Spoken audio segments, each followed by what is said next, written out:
I want to begin by saying that we are still very much in a moment that calls primarily for pastoral care.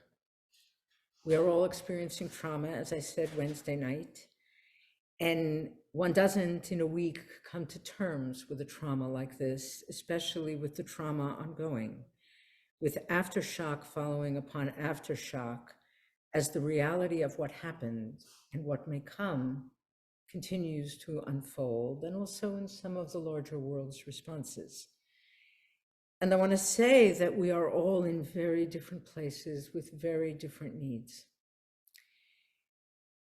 As I said on Wednesday night, it is important for all of us to know, we need to know that we are not being judged for our feelings, whatever they may be.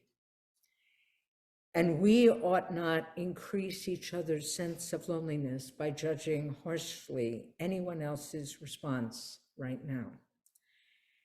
We're all striving to regain a footing, to make order out of chaos for ourselves, to feel safe, and to sit with stories and images and feelings that are nearly impossible to bear. I have been hearing pain added to pain, with many, many stories of a sense of loneliness and alienation, because there's no room for the feelings that one has in particular settings that one previously thought of as home. I've been hearing a lot of this from colleagues, from friends.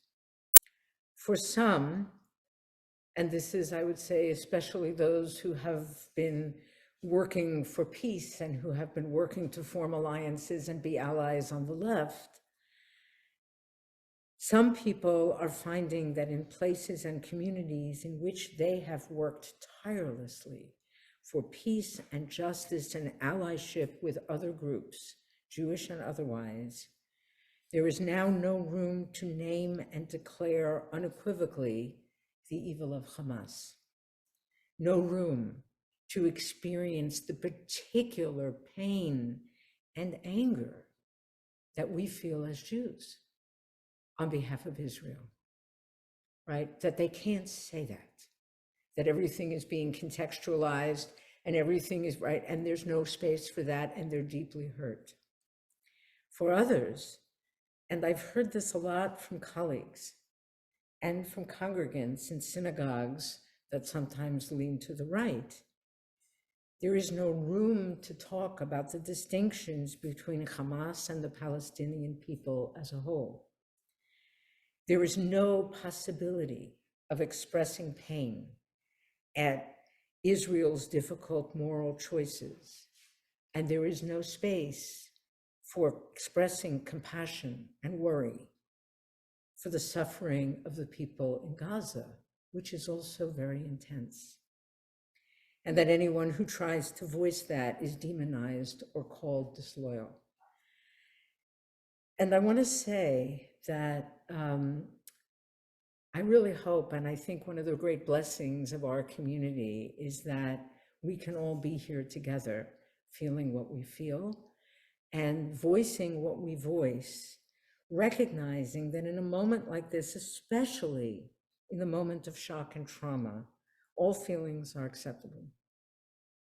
Some of us are feeling feelings we ourselves are not so proud of, and we're struggling with them. And all of our responses represent some piece of reality and some aspect of truth. And very likely, few of any of us are able to contain, for more than a flash of a second, if that, the full complexity, both the practical complexity and the moral complexity of the reality we're sitting in. So hard as it is, and even as we allow ourselves, each of us, to feel what we feel and try not to judge others, it's important to try to remember that. I want to name also that some of us may feel, I can't hear that right now, or I can't hear that right now. That's okay too. If possible, just allow yourself to add the word yet. I can't hear that yet, right? I think that's an important piece in how we think about what we need and how we be with each other. To come back to what I was teaching on the high holidays, it is really, really hard right now to be a bridge person, to have big hearts and hold complexity, and especially the complexity of the frequent intertwining of good and evil, right? We are reactive, we are frightened, we are not yet safe, we are angry, we're hurt. We're a whole bunch of things, right? And so that's why I spoke last night, and I want to reiterate again, the importance of physical and emotional self-care, of managing our reactivity, of taking moments away from the news, of setting perhaps, as I've been doing, news curfews for myself to create a space between what I'm holding and when I need to actually sleep. Sleep matters, right? And for that reason, Shabbat matters. Shabbat will reconnect us with our vision of what we aim for. It reconnects us with what's best in ourselves and each other, with our capacity for hope, with our ability to take in feeling loved and held, and also to offer love and to hold others. It reminds us of the reality of goodness along with evil, and what is best and most beautiful and most loving in humanity and ourselves. And I was thinking, as we were praying the brachot around the Shema, I wanted in the morning what we have in the evening, in the Siddur. What we have in the evening, when we pray for our redemption, the first bracha, the first blessing, the first bracha after the Shema, we have two versions.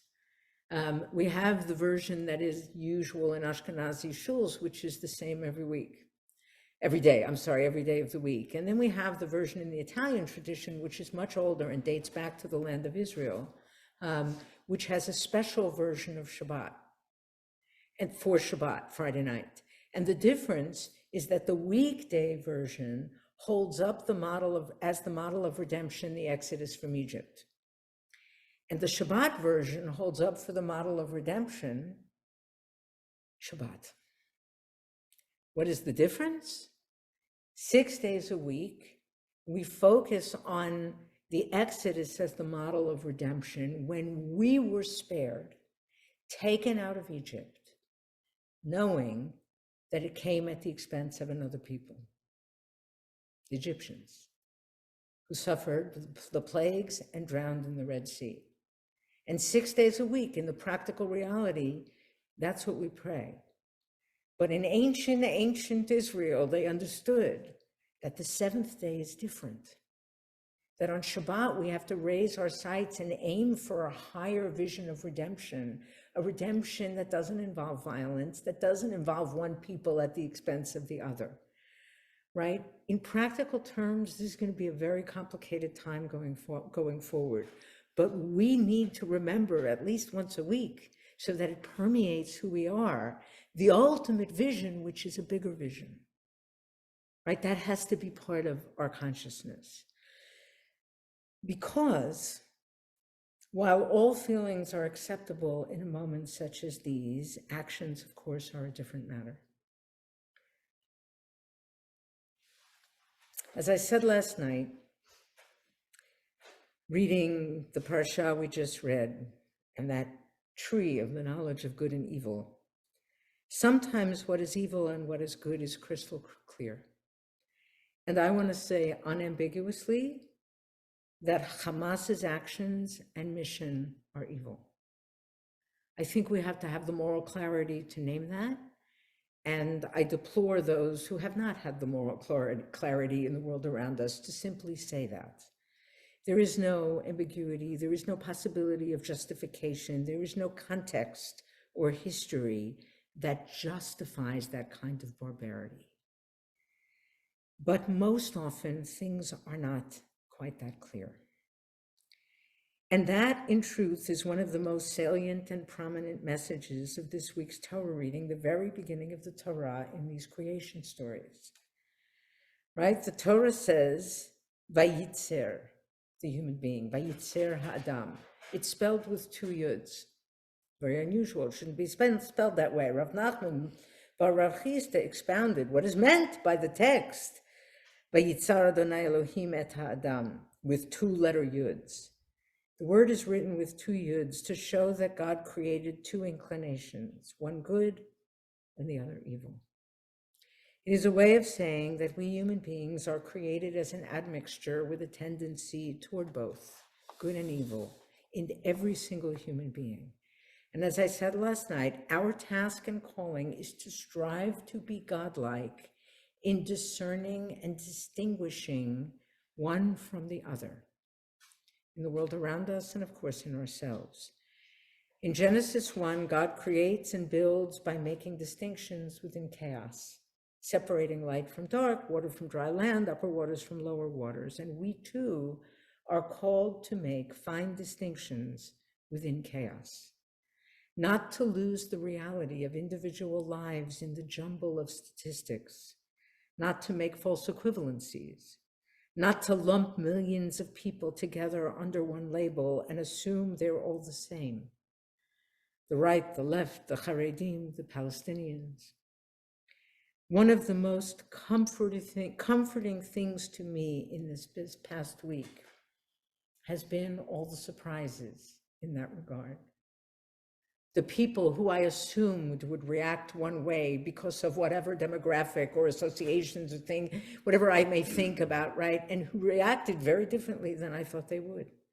I sat this week with some parents whose children are serving in the IDF. One of the mothers I sat with said that she had been really struggling with her anger at the Haredim who do not serve in the military.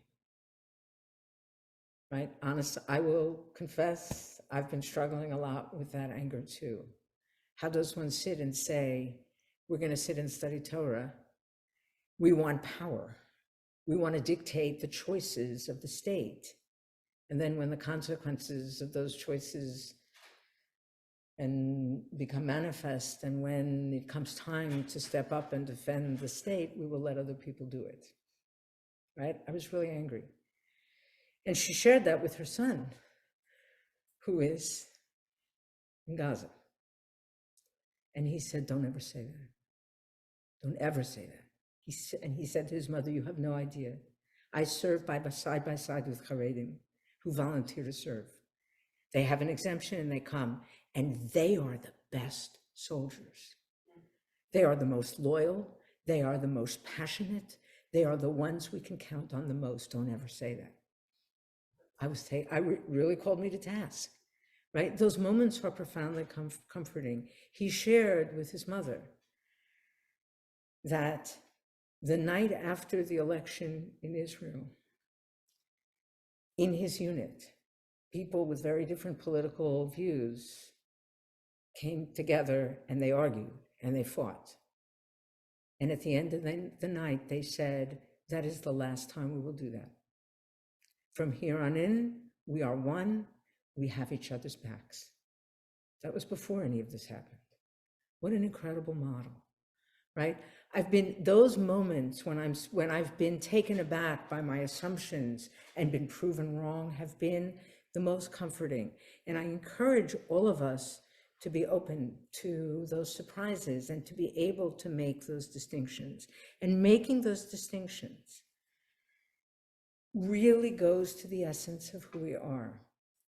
That is what it means to have eaten of the tree of knowledge of good and evil, whereby we became ke'achad mimenu, like God, right? I said last night, Genesis chapter 1, the first creation story, the human being is made in the image of God. What does that mean? We don't know. There's nothing specified.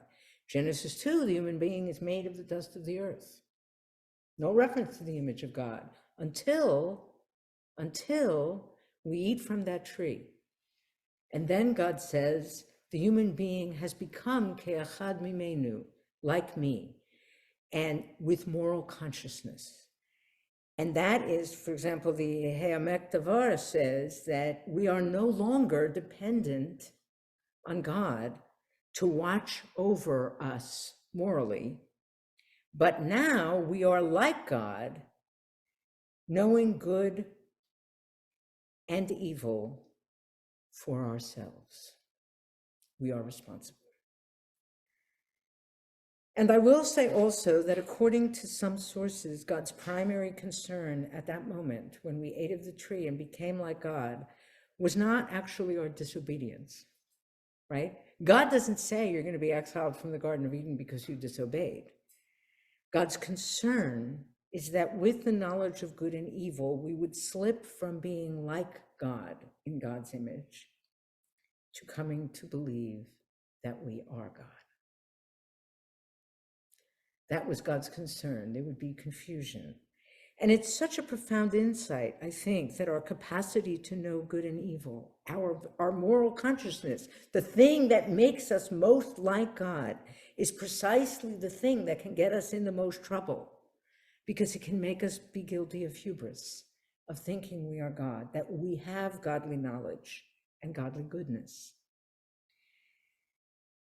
We have looked this week directly at the face of evil. We are seeing in humanity in all its horror. And it is truly one of the most difficult things to bear. Right? I think that's been, in addition to the grief and the pain and the fear and all of it, just the fact of evil like that human beings could do that to other human beings, is devastating. And I want to say in a different way, equally difficult, sometimes more so, is sitting in the complexity of the intermingling of good and evil, which lies at the heart of the human condition.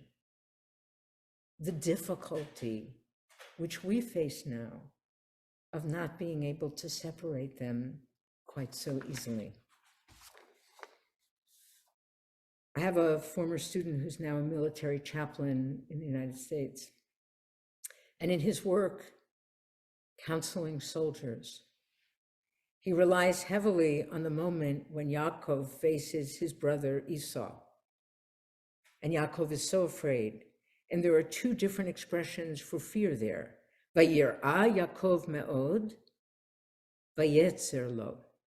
He was very afraid, he was deeply anxious, two different modalities. And Rashi reads this as he was afraid to be killed and he was afraid to kill. And this rabbi, now a military chaplain, really draws heavily on that when he sits pastorally with soldiers. And I know that many of us are sitting with that as well. Mothers, parents, fathers, brothers, sisters, spouses of people serving in the IDF are sitting with precisely that. Parents that I sat with this week, right? They were struggling with their anxiety of what will happen to him, right? Will he be okay? And they were also struggling with our sweet boy picking up a gun and what he may have to do to civilians in Gaza, what he will witness of their suffering. They're sitting with both, right? And I think that both are profoundly, profoundly painful, right? What has been done to us and what we may do. It's tempting, especially when we're so hurt and scared and angry and so reactive, to try to transcend the limits of our humanity, the limits of our knowing, the painfulness of these choices, by getting out of the ambiguity and convincing ourselves that things are clearer than they are. But there is no quicker way to lose one's own humanity than to try to transcend it by playing God, convincing ourselves that we represent the unalloyed light of God, that we represent pure goodness and only pure goodness. That actually seems to be what Hamas believes about themselves.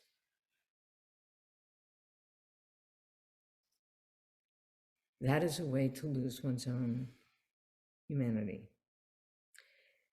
So I want to close with a teaching of the Mei HaShiloach on human beings eating of the garment of the tree of the knowledge of good and evil and the command.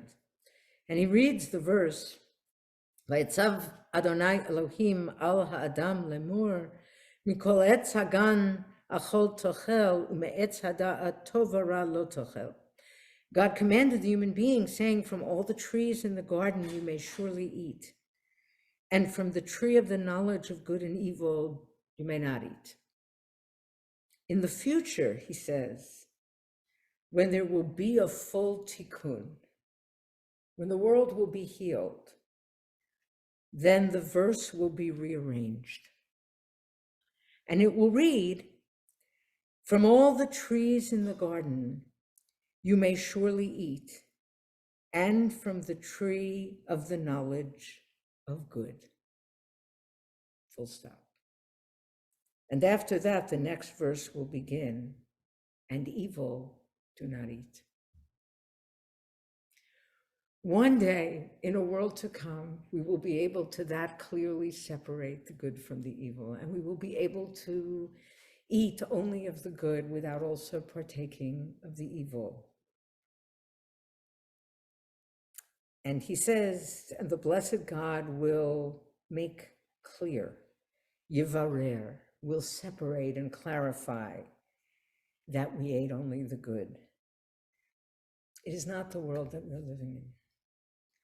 And I say all this really from the bottom of my heart, in no way as a rebuke to anyone who is struggling with this and is not there yet. This is not intended as that at all.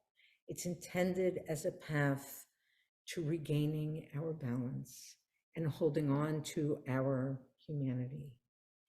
We need to allow ourselves to be fully human in the feelings that we feel right now. No one can tell us what to feel. No one can tell us what we should be ready to hear and not ready to hear. We are traumatized, right? We need to feel that humanity, and including the feelings we ourselves don't want to see in ourselves. They're real and they're okay.